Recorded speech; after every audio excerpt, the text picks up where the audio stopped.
Everyone, आपका स्वागत है अपने YouTube चैनल में। और आशा करती हूँ मैं कि आप लोग बहुत ही अच्छे होंगे और बहुत ही अच्छे से पढ़ाई कर रहे होंगे। और देखिए, अब शाम तक आते आते आप सुबह से इतनी सारी क्लासेस ले रहे हैं तो आपकी एनर्जी थोड़ी कम हो गई होगी, बट कोई नहीं, बढ़ाइए थोड़ी सी एनर्जी और माइंड में सोचिए थोड़ा पॉजिटिव कि क्लास लेनी है एनर्जी के साथ में, और छोटी क्लास होगी और इसे अच्छे से आप पढ़िएगा। तो आज हम पढ़ने वाले हैं गैर संवैधानिक निकाय। इससे पहले हम संवैधानिक निकाय, कॉन्स्टिट्यूशनल बॉडीज, जिनका वर्णन हमारे संविधान में मिलता है, हम वो पढ़ चुके हैं। और अब हम पढ़ने वाले हैं गैर संवैधानिक निकाय, मतलब कि नॉन कॉन्स्टिट्यूशनल बॉडीज, जिनका वर्णन हमारे संविधान में नहीं मिलता है, जो कि हमारे संविधान से बाहर हैं। ठीक है, और ये भी होती हैं, इसमें भी दो तरह की होती हैं, वैधानिक निकाय और दूसरी होती है कार्यकारिणी निकाय, जिसको कार्यकारिणी निकाय को बोला जाता है एग्जीक्यूटिव बॉडीज, और जिसे गैर वैधानिक निकाय भी आप कह सकते हो। अब इन दोनों में आपको अंतर मैं बताती हूँ कि ये क्या होता है कि ये हमारी पार्लियामेंट में कोई कानून पास करके बनाई जाती है, मतलब कि लोकसभा राज्यसभा में कोई कानून पास करके बना दिया गया, जैसे कि RTI act, right to information जो एक्ट है, वो एक कानून पास करके बनाया गया है। ठीक है, और इधर आ जाता है दूसरा हमारा कार्यकारिणी निकाय, एग्जीक्यूटिव बॉडी। इसका मतलब है कि ये पार्लियामेंट में कोई एक्ट पास करके नहीं बनाई है, ये सिर्फ जो हमारी एग्जीक्यूटिव है, जो हमारी मंत्री परिषद है, जिसके अध्यक्ष हमारे प्रधानमंत्री जी होते हैं, उन्होंने अपने एग्जीक्यूटिव जो अपना मुंह से बोल के बना दी गई है। ठीक है, एग्जीक्यूटिव संदेश के द्वारा, कार्यकारिणी संदेश के द्वारा इसको बना दिया गया है। अब हमारा क्या काम है कि जैसे ही हम जो जो टॉपिक इनके अंदर कवर करते चलेंगे, इधर कवर करेंगे तो उसे इधर लिखेंगे और इधर कवर करेंगे तो इधर लिखेंगे। तो आने वाले 2-3 लेक्चर्स में आपकी जो ये वाली टेबल है ये फुल कंप्लीट हो जाएगी, और इस वाली टेबल से भी, सीधे इस टेबल से भी आपके क्वेश्चंस बनेंगे। जरूरी नहीं कि आप अंदर लेक्चर से तो क्वेश्चन बनेंगे ही, पर टेबल से भी क्वेश्चंस बनने के पूरे चांस हैं। इसमें आपको एक जगह पे लिखी मिल जाएंगी सारे गैर संवैधानिक निकाय, और उसमें भी आपको सॉरी 2 टाइप मिल जाएंगे कि ये वैधानिक निकाय कौन सा है और कार्यकारिणी निकाय कौन सा है। ठीक है, तो आज हम पढ़ने वाले हैं योजना आयोग और नीति आयोग। ठीक है, तो आज हमारा टॉपिक है वो योजना आयोग। जो मेन टॉपिक है वो तो नीति आयोग ही रहने वाला है, बट नीति आयोग को जानने के लिए आपको योजना आयोग को जानना बहुत जरूरी है। तो अब हम इसमें हल्की सी डिटेल लेंगे योजना आयोग की, और उसके बाद में आप ये देख सकते हो ये सब आज लेक्चर में पढ़ने वाले हैं, और उसके बाद में हम पढ़ेंगे फिर नीति आयोग। तो अब पढ़ते हैं योजना आयोग, प्लानिंग कमीशन। ठीक है, ये है क्या? तब हमारा भारत स्वतंत्र हुआ था तो हमारे भारत में लगा था कि भारत को कुछ योजनाएं बनाने की जरूरत है। ठीक है, मतलब जब कोई देश चलता है तो उसके लिए कुछ योजना चाहिए। ये नहीं कि आज हमने खा लिया कल भी खा लेंगे, ये नहीं। जब कोई देश चलाना हो, कोई कुछ भी चलाना हो, या आपने कोई सक्सेसफुल इंसान देखे हो तो 5 वर्ष 10 वर्ष 1 महीने इस प्रकार कुछ करके योजना बनाते हैं। तो वो ये योजना बनाने के लिए कि पूरे देश में किस प्रकार से योजनाएं लागू होंगी, और कुछ ये उस टाइम पे केंद्र और राज्य में पैसे के बंटवारे में भी अपनी सलाह योजना देते थे। तो इसके लिए बनाया था योजना आयोग। और ये हमारा कहां से लिया गया है? हमारा इसका जो आधारित है ये यूएसएसआर पे आधारित है, और इसकी स्थापना कब हुई थी? 15 मार्च 1950 में। ठीक है, इसकी स्थापना 15 मार्च 1950 में हुई थी, और इसके अध्यक्ष, प्रथम अध्यक्ष थे जवाहरलाल नेहरू। क्यों प्रथम अध्यक्ष जवाहरलाल नेहरू थे? क्योंकि योजना आयोग के जो भी अध्यक्ष होंगे, ठीक है, वो हमारे प्रधानमंत्री जी ही होंगे। और इसको अब इसके बारे में अभी पढ़ेंगे और ये देखेंगे कि इसे कैसे समाप्त कर दिया गया। तो ये एक है गैर संवैधानिक निकाय, नॉन कॉन्स्टिट्यूशनल बॉडी। इसका मतलब इसका वर्णन संविधान के पास में नहीं मिलता है, और इसके जो ये बॉडी है, जो ये निकाय है, इसकी जो ज्यादा शक्तियां होती थी ये हमारी कार्यकारिणी के पास में होती थी, मतलब कि मंत्री परिषद के पास में, और इनडायरेक्टली आप कह सकते हो या डायरेक्टली भी कह सकते हो प्रधानमंत्री जी के पास में।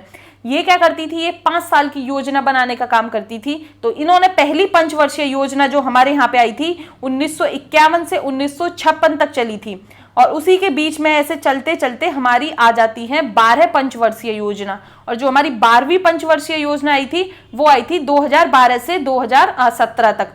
पंचवर्षीय योजना को इंग्लिश में 5 ईयर प्लान भी बोला जाएगा, और जिसे मैंने शॉर्ट में FYP भी लिखा है। वैसे तो अब आपका टॉपिक समझने तक यहाँ था, और इससे ज्यादा डिटेल में कि पंचवर्षीय योजना कब कब आई, किस पंचवर्षीय योजना का लक्ष्य क्या रखा गया, कि इसमें हमें क्या प्राप्त करना है क्या नहीं, ये वाला सब कुछ हमारा इकोनॉमी का पोर्शन है, ठीक है। आप वहां पे बहुत अच्छे से पढ़ोगे।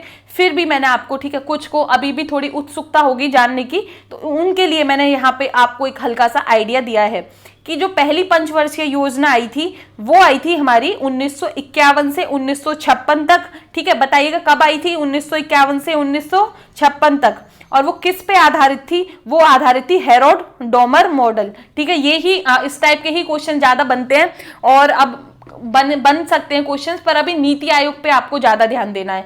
तो बताइएगा फर्स्ट पंचवर्षीय योजना में किस मॉडल पे आधारित थी? बोलिएगा मेरे साथ में, हेरोड डोमर। अगर आप बोल रहे हो तो प्लीज जो लाइव चैट चलती है आप उसमें भी रिप्लाई करके बता सकते हो कि यस आप बोल रहे हो, ठीक है। और इसका जो मुख्य उद्देश्य था, उसका मुख्य, क्योंकि जब हमारा भारत आजाद हुआ था तो भारत में जो सबसे ज्यादा जो प्रॉब्लम थी वो गरीबी, भूखमरी और अनपढ़, मतलब अशिक्षा थी।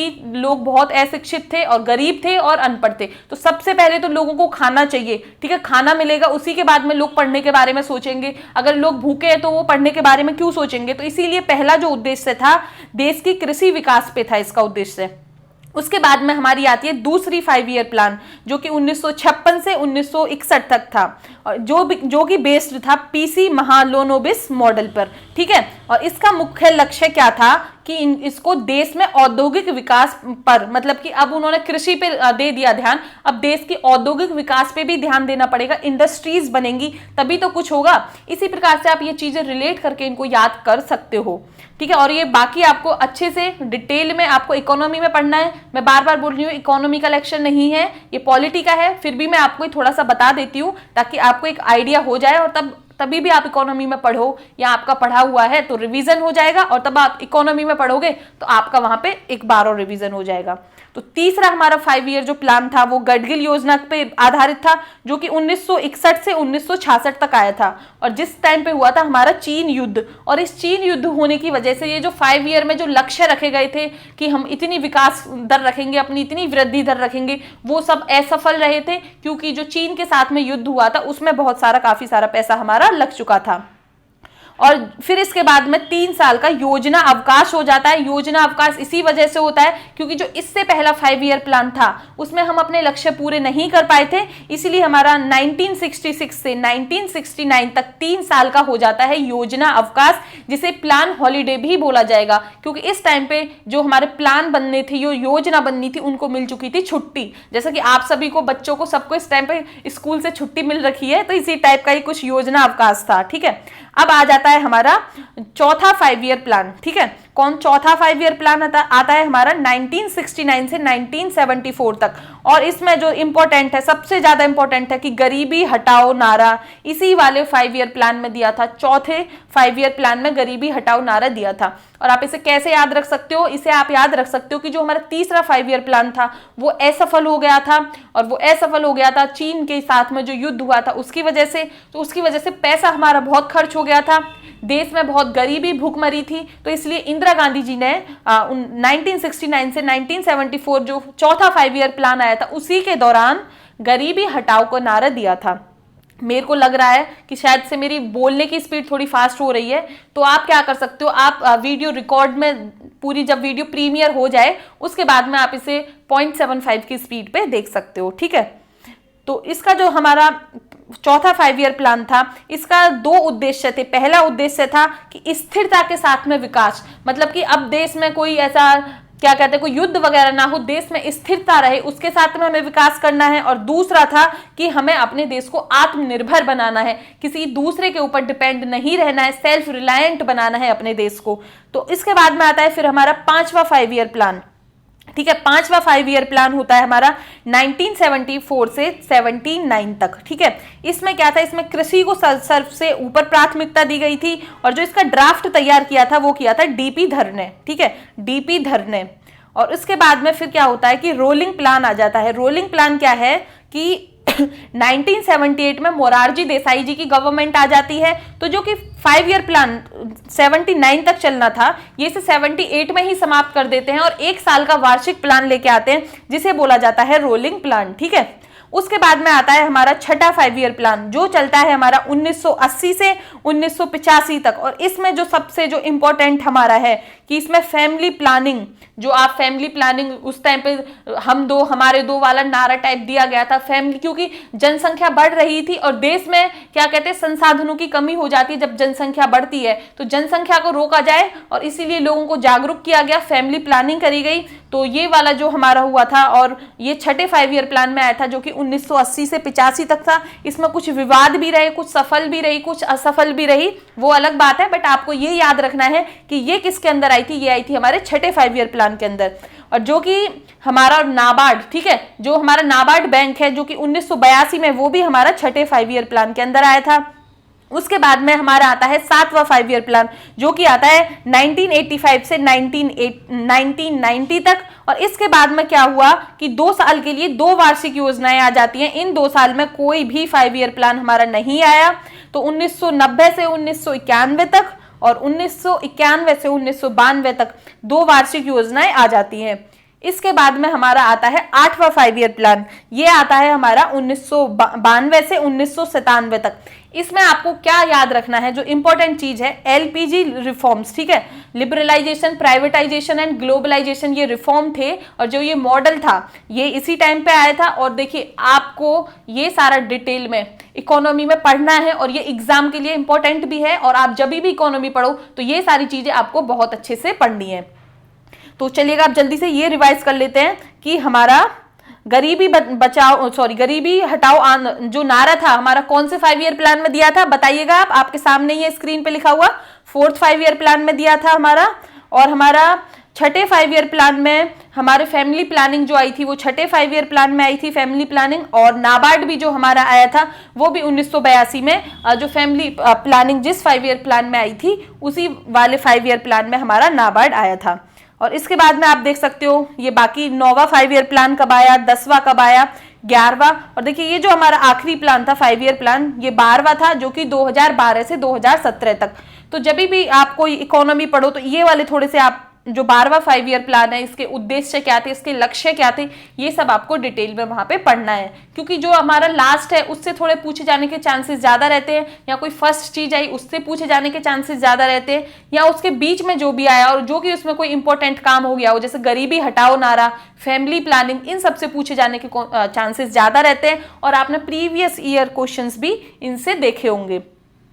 तो अब क्या है, अब योजना आयोग को क्यों हटाना पड़ा और नीति आयोग को क्यों लाना पड़ा, हम यही देखते हैं यहाँ पे। तो देखिए योजना आयोग एक जो अपने प्लान बनाने के लिए, अपनी योजना बनाने के लिए जो अप्रोच फॉलो करता था वो होती थी उसकी टॉप टू बॉटम अप्रोच। मतलब कि जो यहाँ पे ऊपर बैठे अधिकारी हैं, ठीक है, आप समझ सकते हो कि ये आपका गांव है, आपका मेरा किसी का भी गांव है ये, और यहाँ पे बैठे हैं ऊपर बैठे अधिकारी केंद्र में या राज्य में। वो क्या होता था कि वो वहां से बैठे बैठे हमारे लिए यहाँ पे प्लान बना देते थे, ठीक है। अब उनको क्या पता कि भाई ग्राउंड रियलिटी क्या है, जमीन पे क्या हालात हैं, आपको किस चीज की जरूरत है। अब ये क्या हुआ कि उन्होंने ज्यादातर क्या करते थे, वो पूरे देश के लिए एक जैसा प्लान बना देते थे। वहां पे बैठे बैठे उन्होंने प्लान बना दिया कि पूरे देश में गांव में सिंचाई की व्यवस्था कराई जाएगी, ठीक है। और अब क्या है कि आपके गांव में सिंचाई अच्छी है, आपको सिंचाई की व्यवस्था की जरूरत नहीं है, दूसरे गांव में सिंचाई की व्यवस्था की जरूरत है।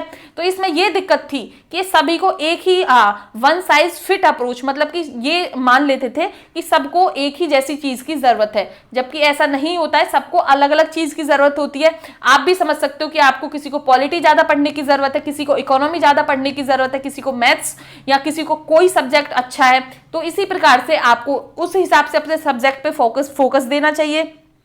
तो ये इसकी सबसे ज्यादा कमी हो रही थी, ठीक है। और यहाँ पे राज्यों को कोई ज्यादा भूमिका नहीं दी जा रही थी, सारी शक्तियां जो इसमें थी केंद्र के पास में ज्यादा शक्तियां थी।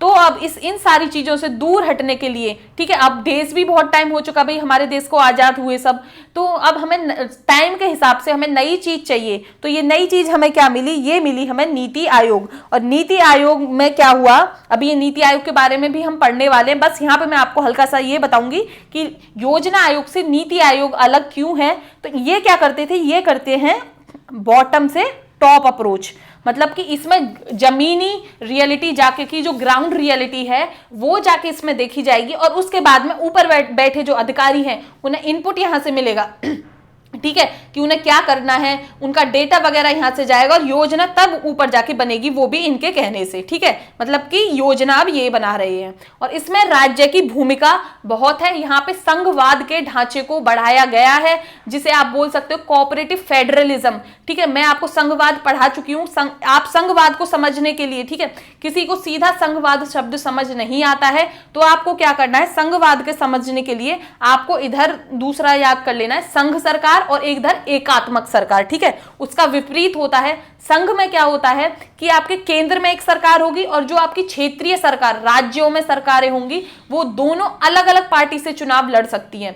मतलब कि आपके राज्य में दूसरी सरकार हो सकती है, केंद्र में दूसरी सरकार हो सकती है, और सारे राज्य एक साथ मिलके, ठीक है, अपना केंद्र में हाँ बोलते हैं, मतलब कि केंद्र में अपनी शक्ति दिखाते हैं। और इसी प्रकार से यहाँ पे केंद्र और राज्य के बीच में समन्वय बिठा के और अलग अलग पार्टियों की सरकार बना के जो भी हमारा ढांचा बनेगा उसे बोला जाएगा संघवाद। इस प्रकार आप समझ सकते हो। और इसके अपोजिट, इसके विपरीत साइड में हो जाता है हमारा एकात्मक सरकार, मतलब कि जहां पे केंद्र, राज्य, क्षेत्रीय ये सारी सरकार एक ही पार्टी की चलती है, तो वो हो जाती है हमारी एकात्मक सरकार। आ गया होगा आपको समझ। तो ये जो नीति आयोग है हमारी, इसमें राज्यों की भूमिका दी जाती है। और देखिए प्लीज ये शब्द ध्यान से सुनिएगा, संघवाद को भी ये बढ़ावा देता है। तो आपका अगर एग्जाम में क्वेश्चन आता है कि नीति आयोग के बारे में कौन सा कथन सत्य है, तो आपके ऑप्शंस हो सकते हैं। तो अगर आपका ऑप्शन ये भी होता है कि ये संघवाद को बढ़ावा देता है, संघवाद के लिए है, तो आपका आंसर यस होगा। ठीक है, और ये राज्यों में इसकी भूमिका बढ़ाई है, हाँ जी राज्यों ने में इसकी भूमिका बढ़ाई है। वो कैसे बढ़ाई है, अभी हम जब नीति आयोग के गठन के बारे में अभी पढ़ेंगे तो आपको ये वहां पे पता चल जाएगा। तो अब चलिएगा शुरू करते हैं नीति आयोग। तो नीति आयोग का गठन हुआ है हमारा 1 जनवरी 2015 में। ठीक है, और इसकी फुल फॉर्म है national institution for transforming India. मतलब कि एक राष्ट्रीय इंस्टीट्यूशन है, राष्ट्रीय लेवल की बॉडी है जो कि हमारे भारत को एक ट्रांसफॉर्म, मतलब कि एक नए भारत में बनाने के लिए बनाई गई है। और इसका हेडक्वार्टर कहाँ है, इसका हेडक्वार्टर है दिल्ली में। और इसे पता है गवर्नमेंट ऑफ इंडिया, जो भारत सरकार है, उसका एक महत्वपूर्ण थिंक टैंक भी बोला जाएगा। थिंक टैंक का मतलब यहाँ पे ये हो जाता है कि ये, ठीक है, अच्छे से अपनी रिसर्च करके और गवर्नमेंट को बता के अपनी एक्सपर्टीज, अपनी विशेषज्ञता देके सरकार को सलाह देती है। तो इस प्रकार से इसे थिंक टैंक भी बोला जाता है। और यहाँ पे क्या है कि ये कार्यकारिणी संकल्प द्वारा सर्जित निकाय है, जैसा कि मैंने अभी आपको वीडियो के स्टार्टिंग में बताया था। और ये इसीलिए कार्यकारिणी के द्वारा सर्जित निकाय है और इसका वर्णन हमारे संविधान में भी नहीं मिलता है। तो ये तो ना तो संवैधानिक है ना ही वैधानिक है, क्योंकि इसे कोई कानून पास करके नहीं बनाया गया है। जैसे कि आप देखोगे लोकायुक्त है ना, लोकपाल, ये एक्ट, ये कानून पास करके हमारे संविधान पार्लियामेंट में बनाए गए हैं। तो ये तो हमारे वैधानिक निकाय हो जाएंगे, पर इनको कोई कानून पास करके नहीं बनाया गया है, इसीलिए ये ना तो संवैधानिक है ना ही वैधानिक है। ये क्या है, ये कार्यकारिणी संकल्प है। ठीक है, और इन्हें क्या बोला जाएगा, एक्स्ट्रा कॉन्स्टिट्यूशनल बॉडीज भी बोला जाता है, मतलब कि जो हमारे संविधान से बाहर है। ठीक है, तो मेरे साथ में बोलिएगा, नीति आयोग का गठन कब हुआ, बोलिएगा 1 जनवरी 2015। हेडक्वार्टर कहाँ है इसका, दिल्ली। ये क्या है, थिंक टैंक। और ये कार्यकारिणी संकल्प द्वारा सर्जित निकाय है। और ये क्या है, संवैधानिक भी नहीं है और क्या नहीं है, ये वैधानिक भी नहीं है। देखिए, अगर आपको ऐसे बोलने वाला तरीका पसंद आता है तो मैं वीडियो में और ज्यादा यूज कर सकती हूँ, तो आप ये भी कमेंट सेक्शन में बता सकते हो। अगर नहीं पसंद आता है तो भी आप बता सकते हो। अब इसका गठन देख लेते हैं। तो देखिए, सबसे पहला इसके अध्यक्ष कौन होंगे। ठीक है, कोई भी चीज बनेगी तो उसके अध्यक्ष देखेंगे। तो इसके अध्यक्ष हैं हमारे प्रधानमंत्री जी। अब आप बताइएगा कि नीति आयोग के पहले अध्यक्ष कौन थे। ठीक है, प्रधानमंत्री जी नरेंद्र मोदी जी थे, क्योंकि 2015 में आया है। और वर्तमान में भी इसके अध्यक्ष कौन होंगे, नरेंद्र मोदी जी। और इसकी जो गवर्निंग काउंसिल है, ठीक है, जो ये मीटिंग लेती है, जो निर्णय लेती है, वो गवर्निंग काउंसिल में कौन कौन होते हैं, एक तो होंगे हमारे सभी राज्यों के सीएम। अब आपको यहाँ पे पता चल रहा है कि यहाँ पे हमारे राज्यों को वैल्यू दी जा रही है, राज्यों की भूमिका बढ़ाई जा रही है, इसीलिए संघवाद के ढांचे को मजबूत करने की इसमें बात करी जाती है। और जो हमारी जो यूटी हैं, 3 यूटी, उनके भी सीएम होंगे। अब आपको बताना है कि ये 3 कौन कौन सी यूनियन टेरिटरीज हैं, कौन कौन से केंद्र शासित प्रदेश हैं जिनके कि इसमें सीएम होंगे। और अन्य यूटीज, ठीक है, जो बाकी यूटीज बच जाती है, उनके लेफ्टिनेंट गवर्नर इसमें होंगे। अब इसमें देख लिया हमने इसके अध्यक्ष, ठीक है, कौन होते हैं? प्रधानमंत्री जी। वो ही प्रधानमंत्री जी इसके उपाध्यक्ष नियुक्त करेंगे, ठीक है। अब आपको यहाँ पे दिख ही चुका है कि आपको क्वेश्चंस कौन से लेने हैं, कि प्रथम ये आपको आंसर देने हैं और वर्तमान के अध्यक्ष के आंसर्स देने हैं और उपाध्यक्ष के आंसर्स देने हैं और सीईओ के आंसर आपको देने हैं, ठीक है। तो क्वेश्चंस आपको दिख चुके हैं स्क्रीन पे। और इसके एक होते हैं सीईओ, जिसे इंग्लिश में बोला जाता है चीफ एग्जीक्यूटिव ऑफिसर या मुख्य कार्यपालक अधिकारी। मतलब कि जो इसकी भी कार्यपालिका, ये जैसे चलेगा, ये जैसे एग्जीक्यूट होगा, इसमें जो इनके सबसे मुख्य अधिकारी होंगे वो होंगे हमारे सीईओ, ठीक है। अब आपको प्रथम और वर्तमान दोनों बताने हैं। और इसमें क्या होते हैं? एक होते हैं पदेन सदस्य। ये पदेन सदस्य क्यों हैं? इन्हें इंग्लिश में एक्स ऑफिशियो मेंबर भी कहा जाएगा, क्योंकि ये कैबिनेट केंद्रीय मंत्री परिषद होने के सदस्य होने की वजह से ही यहाँ पे ये इसके सदस्य बनते हैं, इसीलिए पदेन, ठीक है। वो किसी दूसरे पद पे होने की वजह से उनको ये यहाँ पे पद मिल रहा है, इसीलिए उन्हें बोला जाता है पदेन सदस्य। जैसे कि आप देख सकते हो राज्यसभा के हमारे पदेन सभापति कौन होते हैं? वाइस प्रेसिडेंट, ठीक है, जो उपराष्ट्रपति होते हैं। तो ये जो पदेन सदस्य है, इसमें अधिकतम 4 चुने जा सकते हैं, वो भी केंद्रीय मंत्री परिषद में से जो हमारे पीएम नामित करेंगे। सॉरी। और जो इसके पूर्णकालिक सदस्य भी होते हैं, फुल टाइम मेंबर, जो कि जिनकी जो वैल्यू होगी, जिनकी जो रैंक मिलेगी, उन्हें राज्य मंत्री के बराबर ही मिलेगी। और इसमें क्या होता है कि पार्ट टाइम मेंबर भी होते हैं, अंशकालिक मेंबर, मतलब कि जिन्हें जब जरूरत पड़े उसके हिसाब से इन्हें बना दिया जाता है, जो कि अधिकतम 2 होते हैं, ठीक है। ये अधिकतम 2 किसी यूनिवर्सिटी से या कहीं से भी ये अपने बना दिए जा सकते हैं, ये जरूरत के हिसाब से है। और एक है विशिष्ट आमंत्रित, मतलब कि अगर नीति आयोग में किसी भी चीज के लिए विशेषज्ञ वगैरह की जरूरत है या किसी व्यक्ति को विशेष रूप से आमंत्रित भी किया जा सकता है, ठीक है। तो अब आपको आ गया होगा समझ कि इसकी संरचना क्या है, इसके गठन क्या है, और इसमें जो इंपॉर्टेंट क्वेश्चन आपको बनने वाले हैं वो आपको कमेंट सेक्शन में बताने हैं। कल भी मैंने बहुत क्वेश्चन पूछे थे, आप में से बहुत सारे क्वेश्चन लोगों ने आंसर्स दिए हैं, ठीक है, जिसमें से मेरे को एक आंसर अभी याद आ रहा है, नाम जिनका याद आ रहा है उनका एसके प्रजापति करके कुछ नाम है, उन्होंने कल वाले क्वेश्चन के सारे आंसर्स बहुत अच्छे से दिए थे। बाकी आप लोगों ने भी दिए हैं, अभी थोड़े मतलब नाम याद नहीं है, बाकी आपको ये टेंशन नहीं लेनी है कि आपका नाम नहीं लिया है। इसके बाद में हमारा जो नीति आयोग है उसकी शाखाएं, ठीक है, इसकी 3 शाखाएं हैं जो कि विशेषज्ञता प्राप्त है, मतलब कि आपस में विशेषज्ञता रखती हैं। तो ये क्या है? शोध शाखा, जिसे रिसर्च विंग बोला जाएगा, जो कि किसी भी नीति आयोग में कुछ भी पॉलिसी वगैरह बनाने के लिए शोध की जरूरत पड़ेगी, रिसर्च की जरूरत पड़ेगी, तो ये ही होती है हमारी रिसर्च विंग, ठीक है। आप एग्जाम्पल ले सकते हो, जैसे कि ये लेक्चर बनाया, ठीक है, इस लेक्चर को बनाने के लिए मेरे को शोध करने की, मतलब कि मेरे को अलग अलग बुक से पढ़ने की, अलग इधर से नोट्स बनाने की, कि कैसे आपको अच्छे से बना के दिया जाए, तो ये एक तरह की रिसर्च वर्क हो गया। तो इस प्रकार से ये शोध शाखा हो जाती है हमारी रिसर्च विंग। इसके बाद में है परामर्शित शाखा, कंसल्टेंसी विंग, मतलब कि अगर मेरे को लेक्चर में कुछ चीज और इंप्रूव करनी है, कुछ है, मैं किसी से परामर्श लूं, ऐसे ही नीति आयोग में ये परामर्श देने के लिए हो जाती है हमारी परामर्शित शाखा। और एक हो जाती है हमारी टीम इंडिया शाखा। प्लीज ये क्वेश्चन भी पूछा जा चुका है कई एग्जाम में कि ये टीम इंडिया शब्द, ठीक है, हमारे जो अभी वर्तमान में यूज होता है, ये किसके संदर्भ में यूज होता है? तो आपके ऑप्शंस हो सकते हैं। तो टीम इंडिया हमारा संबंधित है नीति आयोग से। उसमें भी क्या है कि केंद्र और राज्यों के बीच में समन्वय बिठाने के लिए है। इसमें क्या है कि तभी तो हमारा देश अच्छे से चलेगा, केंद्र और राज्य दोनों मिलकर अच्छे से काम करेंगे। तो इसमें केंद्र से भी और राज्य से भी दोनों से सदस्य होते हैं। अब आपका क्वेश्चन है कि इनमें से कौन सा संवैधानिक निकाय नहीं है, तो अब आपको आंसर्स देने, तो आप इनमें से आंसर दीजिएगा, ठीक है। संवैधानिक निकाय नहीं है तो यूपीएससी तो हमारा है संवैधानिक निकाय, हम पढ़ चुके हैं। निर्वाचन आयोग भी हमारा संवैधानिक निकाय है, नीति आयोग हमारा संवैधानिक निकाय नहीं है, और योजना आयोग भी हमारा संवैधानिक निकाय नहीं है, ठीक है। तो इसमें आपका ई ऑप्शन करेक्ट हो जाता है। और आपको यहाँ पे मैं बता दूं, जैसे नीति आयोग का कोई वैधानिक सिद्धांत नहीं है, मतलब कि वो किसी कानून से नहीं बना है, ऐसे ही हमारा योजना आयोग भी किसी भी कानून से नहीं बना था, मतलब कि दोनों को बनाया तो एक ही तरीके से गया है, कार्यकारिणी संकल्प के द्वारा पास करके। तो आई होप आपको ये पसंद आया होगा, और समझ आता है तो आप कमेंट सेक्शन में आंसर्स देके बताइएगा। कृपया करके आंसर दीजिएगा। अगर आप आंसर्स दोगे तो मेरे को ज़्यादा खुशी होगी और मेरे को लगेगा कि आपको वीडियो पसंद आ रही है। और आपको टेंशन कतई नहीं लेनी है, कोर्स हमारा कंप्लीट होगा। और वैसे भी अब कोर्स कंप्लीट होने वाला है। अब ये जो है हमारा गैर संवैधानिक निकाय है, इसमें हमारे 5-6 टॉपिक है, ठीक है, वो हमारे यहाँ पे लिख लिख के कंप्लीट हो जाएंगे।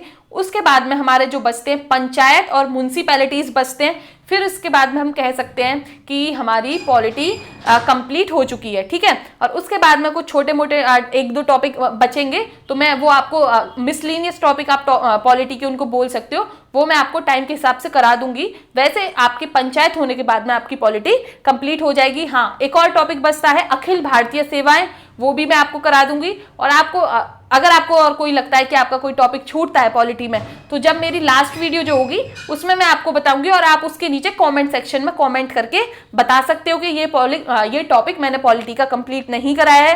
वैसे तो कोशिश रहेगी कि सारे ही टॉपिक पॉलिटी के कंप्लीट होंगे, ठीक है। और धन्यवाद वीडियो यहाँ तक देखने के लिए। अगर आपको पसंद आती है तो कृपया करके आप लाइक कर सकते हो, और अच्छे से पढ़ते रहें, स्वास्थ्य और सेहत का ध्यान रखें। धन्यवाद।